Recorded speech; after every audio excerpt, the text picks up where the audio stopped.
जल्दी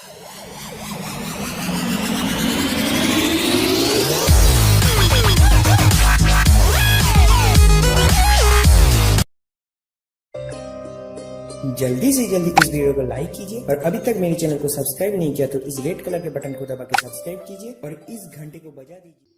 welcome back on my YouTube channel friends. दोस्तों, मैं आकाश राणा आज आपके सामने लेके आ रहा हूँ इंग्लिश ग्रामर के टॉपिक का पार्ट। एक छोटा सा जो टॉपिक है वो है केस। क्या है? केस, जिसे हम हिंदी में कारक कहते हैं फ्रेंड्स। दोस्तों, आज हम क्या पढ़ने जाएंगे? कारक पढ़ने जाएंगे। तो फ्रेंड्स, आज पढ़ने से पहले मैं आपको एक बात और बता देता हूँ कि अगर आपने मेरा चैनल सब्सक्राइब कर दिया है या लाइक कर दिया है तो आपके लिए बहुत बहुत धन्यवाद। अगर आपने मेरा चैनल सब्सक्राइब नहीं किया है तो आप प्लीज सबसे नीचे जाके रेड बटन पे क्लिक करके उसको सब्सक्राइब करें और बेल आइकन जरूर दबाएं, जिससे मेरी आने वाली प्रत्येक वीडियो आपको सही टाइम पे मिलती रहेगी और आपकी पढ़ाई कंटिन्यू जारी रहेगी। चलिए फ्रेंड्स, आज हम पढ़ते हैं केस, जिसे हम हिंदी में क्या कहते हैं? कारक कहते हैं। फ्रेंड्स, चलिए पढ़ते हैं। फ्रेंड्स, सबसे पहले हम क्या पढ़ने जाएंगे? आज केस। क्या पढ़ते हैं? केस। जो क्या पढ़ने जाएंगे तो हम केस पढ़ते जाएंगे। केस मींस क्या होता है? कारक। केस मींस क्या होता है फ्रेंड्स? कारक होता है। तो कारक क्या होता है? केस मींस होता है कारक। कारक क्या होता है? जैसे कि हम पढ़ते हैं, जिसकी डेफिनेशन हम पढ़ने जाएंगे। क्या पढ़ने जाएंगे फ्रेंड्स? डेफिनेशन। डेफिनेशन में क्या होता है कि संज्ञा या सर्वनाम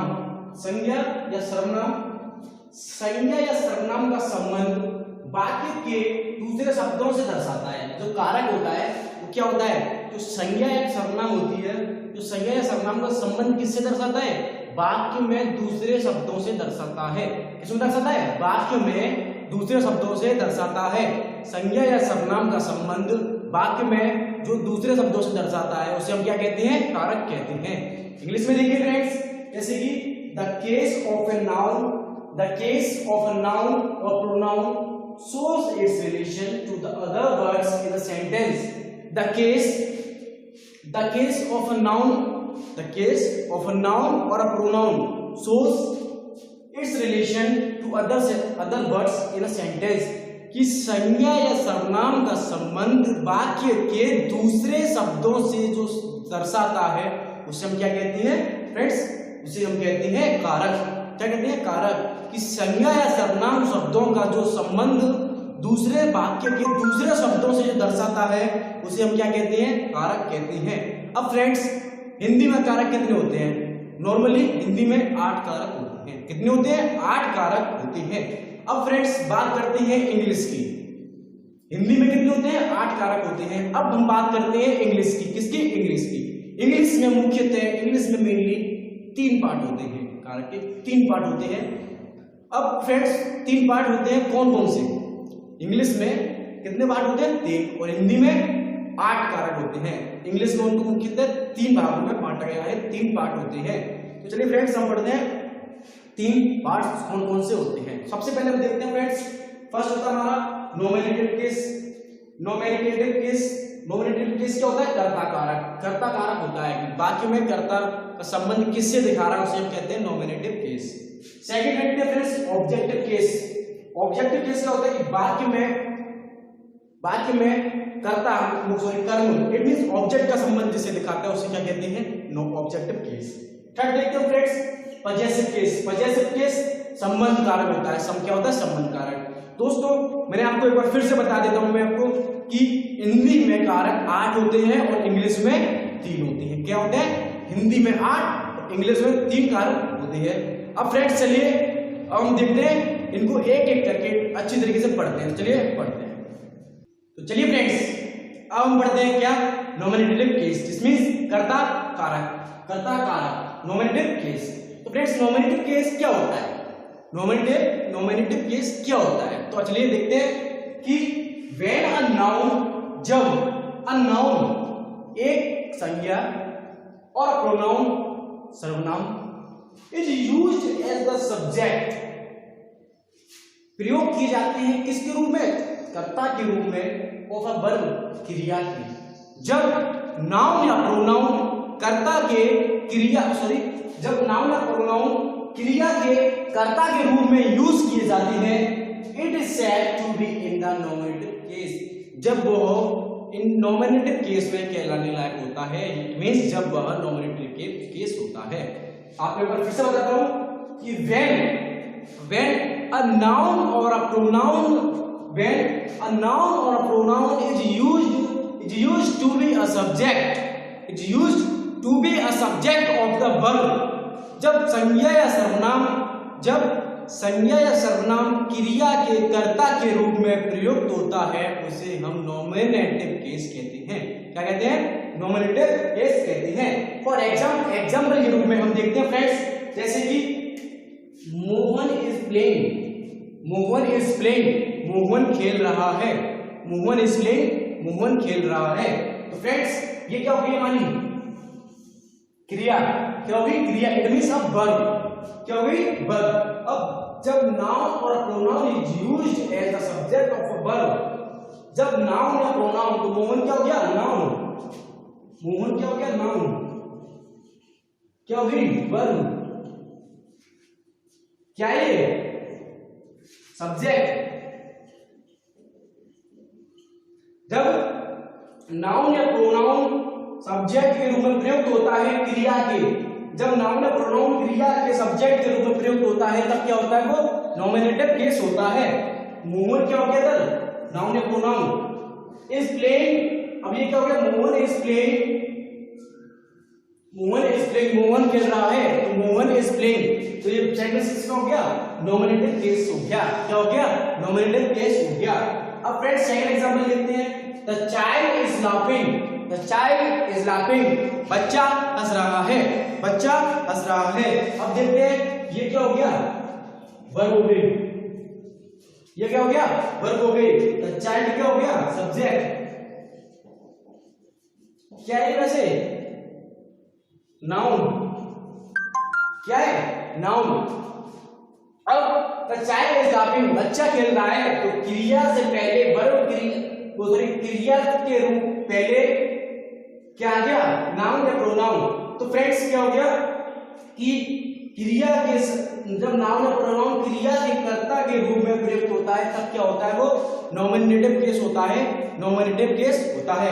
फॉर एग्जांपल देखते हैं, he reads in an English school, he reads in an English school, वह इंग्लिश मीडियम स्कूल में या इंग्लिश स्कूल में पढ़ता है, वह इंग्लिश मीडियम स्कूल या फिर इंग्लिश के स्कूल में पढ़ता है। तो फ्रेंड्स he reads, ये क्या हो गया सब नाउन, ये क्या हो गया सॉरी ये क्या हो गया प्रोनाउन, रीड्स वर्ब। अब he reads in an English school, वह इंग्लिश मीडियम स्कूल में इंग्लिश स्कूल में पढ़ता है। तो फ्रेंड्स क्या हो गया ये क्या हो गया सब्जेक्ट। अब ये क्या है प्रोनाउन, तो ये क्या हो गया नॉमिनेटिव केस हो गया। तो चलिए फ्रेंड्स पढ़ते हैं ऑब्जेक्टिव केस। क्या पढ़ते हैं ऑब्जेक्टिव केस, क्या पढ़ते हैं फ्रेंड्स हम ऑब्जेक्टिव केस। क्या ऑब्जेक्टिव केस हम पढ़ते हैं। तो फ्रेंड्स ऑब्जेक्टिव केस क्या होता है, ऑब्जेक्टिव केस क्या होता है, ऑब्जेक्टिव केस होता है कर्म कारक। क्या होता है कर्म कारक। अब कर्म कारक में क्या होता है चलिए इसको हम देखते हैं कि when a noun or a pronoun, जब संज्ञा या सर्वनाम is used as the object of the verb, is used as the object of the verb, जब संज्ञा या सर्वनाम is used प्रयोग किए जाते हैं एज अ ऑब्जेक्ट कर्म के रूप में ऑफ द वर्ब और प्रीपोजिशन, वर्ब और प्रीपोजिशन क्रिया और प्रीपोजिशन के ऑब्जेक्ट के रूप में जब नाउन या प्रोनाउन का यूज किया जाता है तो वो क्या कहलाता है ऑब्जेक्टिव केस कहलाता है। जब संज्ञा या सर्वनाम का प्रयोग जब संज्ञा या सर्वनाम का प्रयोग क्रिया या प्रीपोजिशन के ऑब्जेक्ट के रूप में करते हैं तब वो क्या कहलाता है ऑब्जेक्टिव केस कहलाता है। क्या ऑब्जेक्टिव केस कहलाता है। तो फ्रेंड्स अब देखते हैं एग्जांपल, जैसे कि राम ईट्स फ्रूट्स, राम क्या हो गया सब्जेक्ट और नाउन, सब्जेक्ट और नाउन, ये क्या होगी वर्ब, क्या होगी वर्ब। ब्रेड क्या हो गया एक तो नाउन है और ऑब्जेक्ट, नाउन और ऑब्जेक्ट। अब when a noun or pronoun is used as the object of the verb or preposition, कि जब when a noun or a pronoun is used as the object of the verb or preposition, जब संज्ञा या सर्वनाम किसी object, संज्ञा सर्वनाम क्रिया या प्रीपोजिशन के ऑब्जेक्ट के रूप में प्रयुक्त होता है तो वह ऑब्जेक्टिव केस कहलाता है, वह ऑब्जेक्टिव केस कहलाता है। ये अब ये क्या हो गया, ऑब्जेक्टिव केस। अब second example, this is for you, this is for you, this book is for you, this book is for you, ये किताब तुम्हारे लिए है, ये किताब तुम्हारे लिए है, ये किताब तुम्हारे लिए है। This book is for you, this book, noun और सब्जेक्ट, क्या है, नाउन भी है और सब्जेक्ट भी है। Is verb, prep, prepositions and pronoun, pronoun है और ऑब्जेक्ट। अब जब संज्ञा या सर्वनाम, क्या है सर्वनाम, इट मींस प्रोनाउन, जब नाउन या प्रोनाउन वर्ब या प्रीपोजिशन के ऑब्जेक्ट के रूप में प्रयुक्त होती है तब वह क्या कहलाता है, ऑब्जेक्टिव केस कहलाता है। क्या कहलाता है, ऑब्जेक्टिव केस कहलाता है। For example, Shyam teachers Mohan, Shyam teachers Mohan, Shyam teachers Mohan. अब फ्रेंड्स, श्याम क्या कर रहा है, टीचर्स पढ़ा रहा है, किसको पढ़ा रहा है, मोहन को। Mohan is object and noun, Mohan क्या है, ऑब्जेक्ट और नाउन। अब फ्रेंड्स, ऑब्जेक्ट और नाउन किसके लिए उपयुक्त होता है, वर्ब, क्रिया या प्रीपोजिशन के ऑब्जेक्ट के रूप में प्रयुक्त होता है तब वह ऑब्जेक्टिव केस कहलाता है। जैसे कि क्या ये noun and object, it's a verb and subject and noun. अब फ्रेंड्स, जब संज्ञा या सर्वनाम क्रिया या प्रीपोजिशन के ऑब्जेक्ट के रूप में प्रयुक्त होता है तब वो ऑब्जेक्टिव केस कहलाता है। तो फ्रेंड्स, इसके साथ हमारा ऑब्जेक्टिव केस समाप्त होता है और हम पढ़ते हैं आगे थर्ड पॉइंट की ओर। चलिए तो फ्रेंड्स, हम चलते हैं पजेसिव केस। पजेसिव केस क्या होता है, पजेसिव केस होता है संबंध क्रिया, संबंध कारक, सॉरी संबंध कारक होता है। पजेसिव केस में होता है संबंध कारक। संबंध कारक क्या होता है, तो चलिए देखते हैं कि when the form of a noun, जब सब संज्ञा शब्द indicate position, it means अधिकार, position means होता है अधिकार। when the form of a noun indicate the position or a relation with something, or a relation with something, it means when the form of a noun, when the form of a noun indicate the position or the relation with something, जब संज्ञा का शब्द किसी भी चीज के साथ तो उसका अधिकार या संबंध का बोध होता है। जब किसी भी संज्ञा शब्द का किसी भी संज्ञा की कोई भी फॉर्म का इंडिकेट दर्शाता क्या, अधिकार और रिलेशन, संबंध या अधिकार किसी भी चीज के साथ दर्शाता है, उसे क्या कहते हैं, it is said to be in the possessive case. It means वह क्या कहलाता है, संबंध कारक कहलाता है। क्या कहलाता है, संबंध कारक कहलाता है। अब फ्रेंड्स देखते हैं एक बार कि संबंध कारक के कुछ एग्जांपल, जिससे कि आपको समझने में कठिनाई नहीं होगी। देखिए first example is Ram's car is new, Ram's car is new, Ram की कार नहीं है, Ram's car is new, Ram की कार नहीं है। राम की कार कैसी है, राम की कार नहीं है। अब फ्रेंड्स इसमें राम का बोध किससे दिखा रहा है, कर्ता से, सॉरी कार से दिखा रहा है। राम का संबंध किससे दिखा रहा है, कार से दिखा रहा है। राम का अधिकार किस पर है, कार पर है। राम का संबंध कार से दिखा रहा है, राम का अधिकार कार पर है। तो राम क्या है, नाउन है। जब नाउन का कोई वर्ड किसी भी चीज के साथ, यहाँ किसी भी क्या चीज है, या किसी भी क्या चीज है, या किसी भी कार है, किसी भी क्या चीज है, किसी भी कार है। अब राम का संबंध कार से दिखा रहा है, क्या दिखा रहा है, राम का संबंध कार से दिखा रहा है। राम का अधिकार किसके ऊपर है, कार के ऊपर है। तो क्या हो गया, राम का संबंध है, राम का अधिकार किसके ऊपर है, कार के ऊपर है। तो क्या हो गया, ये पजेसिव केस हो गया। So friends second example, this bag is hers, this bag is hers, कि ये bag, this bag is hers, ये बैग किसका है, उसका कौन, हर्स। इट मींस किसी लड़की का है। बैग किसका है, किसी लड़की का है। तो friends this bag is hers, अब वो बैग का संबंध किससे दिखा रहा है, बैग का संबंध, थैले का संबंध लड़की से दिखा रहा है। किससे दिखा रहा है, लड़की से दिखा रहा है। तो लड़की का क्या है, बैग के ऊपर अधिकार है। बैग और लड़की का क्या संबंध है, मालिक का। बैग का मालिक कौन, लड़की। बैग का मालिक कौन, लड़की। जब बैग का संबंध लड़की से दिखा रहा है, बैग लड़की का अधिकार बैग पर है, तो क्या हो गया, ये पजेसिव केस कहलाता है। फ्रेंड्स क्या कहलाता है, पजेसिव केस कहलाता है।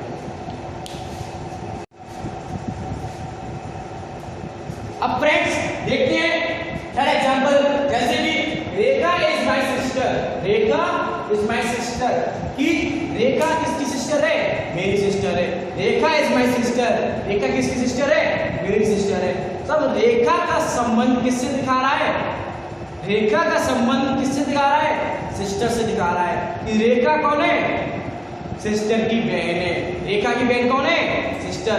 तो रेखा इज माय सिस्टर, रेखा किसकी बहन है, रेखा मेरी बहन है। तो मेरा संबंध रेखा से, मेरा संबंध किसका है, रेखा से। रेखा क्या हो गया, मेरा संबंध किससे, रेखा से।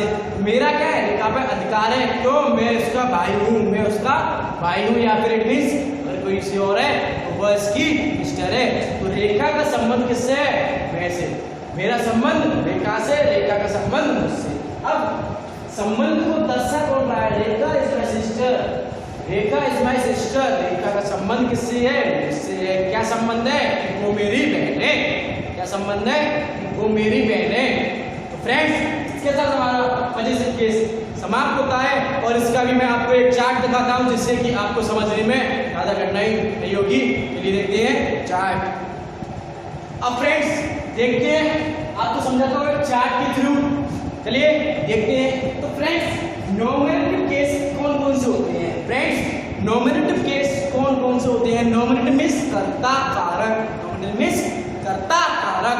कर्ता कौन कौन से होते हैं, देखिए कर्ता होता है I, we, you, he, she, it, they. कर्ता कौन कौन से होते हैं, आई, कर्ता कौन कौन से होते हैं friends, I, we, you, he, she, it, they.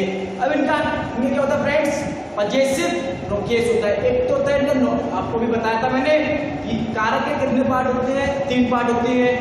First होता है nominative case, second objective case and third possessive case. अब फ्रेंड्स नॉमिनेटिव केस तो बता दिया मैंने आपको क्या क्या होते हैं, I, we, you, he, she, it और दे। अब फ्रेंड्स नॉमिनेटिव केस के कौन से होते हैं, नॉमिनेटिव केस में आपको बता दूं, पहले सबसे पहले तो बता दी मैंने। अब आता है पजेसिव केस। अब पजेसिव केस के अंदर इनको क्या है, 2 भागों में बांट दिया है। इसमें 2 भागों में बांट दिया है। एक होता है पजेसिव एडजेक्टिव और एक होता है पजेसिव प्रोनाउन। क्या होता है, 2 भागों में बांट दिया है। एक होता है पजेसिव एडजेक्टिव और एक होता है पजेसिव प्रोनाउन। अब पजेसिव एडजेक्टिव क्या क्या होता है, तो देखते हैं कि आई और माई पजेसिव केस के अंदर एक होता है पजेसिव एडजेक्टिव और एक होता है पजेसिव प्रोनाउन। अब फर्स्ट होता है आई, आई का क्या होता है पजेसिव एडजेक्टिव माई होता है, एंड पजेसिव प्रोनाउन माइंड होता है। आई का पजेसिव एडजेक्टिव माइंड और पजेसिव प्रोनाउन माइंड। वी का our, possessive adjective and possessive pronoun ours. You का possessive adjective your, possessive pronoun yours. He, his, hers, she, her, hers, और it, its, it का possessive pronoun नहीं होता है friends. और they, their, theirs. अब friends आता है ऑब्जेक्टिव प्रोनाउन। क्या आता है, ऑब्जेक्टिव प्रोनाउन। अब ऑब्जेक्टिव प्रोनाउन क्या होते हैं, ऑब्जेक्टिव प्रोनाउन कौन कौन से होते हैं फ्रेंड्स, आप देख रहे हो जैसे पीछे मेरे बोर्ड पे लिखा हुआ है आई का ऑब्जेक्टिव केस होता है। तो आई क्या होता है, मी। आई का क्या होता है फ्रेंड्स, मी। वी का क्या होता है, अस। आई का मी, वी का अस, यू का यू होता है। आप देख रहे हो ब्लैक बोर्ड पे, आई का मी, वी का अस, यू का यू, ही का हिज, ही का हिम, सी का हर, इट का इट और दे का देम। ये क्या होता है, आई का मी, यू, आई का मी, वी का अस, यू का यू, ही का हिम, सी का हर, इट का इट और दे का देयर। अब फ्रेंड्स आपको किसी भी वाक्य में पजेसिव केस, नॉमिनेटिव केस और ऑब्जेक्टिव केस कैसे पहचानेंगे, उसके लिए मैं आपको एक चीज बता रहा हूँ, आप ध्यान से देखिए। चलिए मैं आपको दिखाऊं। चलिए फ्रेंड्स मैं आपको दिखाता हूँ एक चार्ट जिसके थ्रू आप समझने में आपको नहीं होगी बिल्कुल भी परेशानी। तो फ्रेंड्स चलिए देखते हैं। सबसे पहले फ्रेंड्स मैंने लिखा है इधर केस। क्या लिखा है फ्रेंड्स मैंने इधर केस। अब केस कितने होते हैं मैं आपको बताता कि केस होते हैं 3। और कौन से? Nominative case, objective case and possessive case. और कौन से होते हैं फ्रेंड्स? 3 केस होते हैं। और कौन से? Nominative case, possessive case and objective case and possessive case. अब एक दिया लगा मैंने इधर WH वर्ब। क्या दिया है? WH verb. अब एक दिया मैंने इधर वर्ब। क्या दिया है? वर्ब। अब फ्रेंड्स आपको समझने में कैसे आप समझेंगे? फ्रेंड्स अभी मैंने आपको बताया था कि हमें किस जो सेंटेंस है वो किस केस के अंदर आ रहा है, उसमें कौन सा कार्य है, ये पता लगाने के लिए हम देखते हैं केस। तो फ्रेंड्स फर्स्ट हमारा नॉमिनेटिव केस, फर्स्ट, सेकंड और थर्ड। फ्रेंड्स फर्स्ट हमारा क्या? Nominative case. अब नॉमिनेटिव केस के अंदर हम कैसे पता लगाएंगे? फ्रेंड्स नॉमिनेटिव केस के अंदर हम कैसे पता लगाएंगे? हमारे नॉमिनेटिव केस के अंदर दिया है WH वर्ड। कौन सा है? हु। क्या है? WH word. अब इधर क्या है? वर्ब। वर्ब क्या है? इधर क्रिया। क्या है? वर्ब क्रिया। फ्रेंड्स अब हम देखते हैं कि नॉमिनेटिव केस के अंदर हम कैसे पता लगाएंगे कि जो सेंटेंस है वो उसमें कौन सा केस है। फ्रेंड्स क्रिया के आगे क्या? क्रिया के आगे WH वर्ड कौन सा? हु। क्रिया के आगे हु का क्वेश्चन करने पर हमारा जो आंसर आता है उसे क्या कहेंगे? नॉमिनेटिव केस कहेंगे। कि क्रिया के आगे हु का क्वेश्चन करने पर जो आंसर आ रहा है उसे क्या कहेंगे? नॉमिनेटिव केस कहेंगे। Friends second objective case. Objective case का हम कैसे पता लगाएंगे? कि क्रिया के साथ में इसके आगे क्या है? के आगे क्रिया के आगे हु का ऑब्जेक्ट क्वेश्चन करने पर जो आंसर मिलता है उसे नॉमिनेटिव केस कहते हैं। क्रिया के साथ, इसमें साथ, क्रिया के साथ whom is किसको? क्रिया के साथ whom का क्वेश्चन करने पर जो आंसर हमें मिल रहा है उसे क्या कहते हैं? ऑब्जेक्टिव केस कहते हैं। क्या कहते हैं? ऑब्जेक्टिव केस कहते हैं। फ्रेंड्स अब देखते हैं पजेसिव केस कि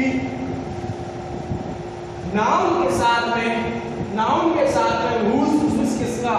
कि नाउन के साथ में whose का क्वेश्चन करने पर जो हमें आंसर मिलता है उसे क्या कहते हैं?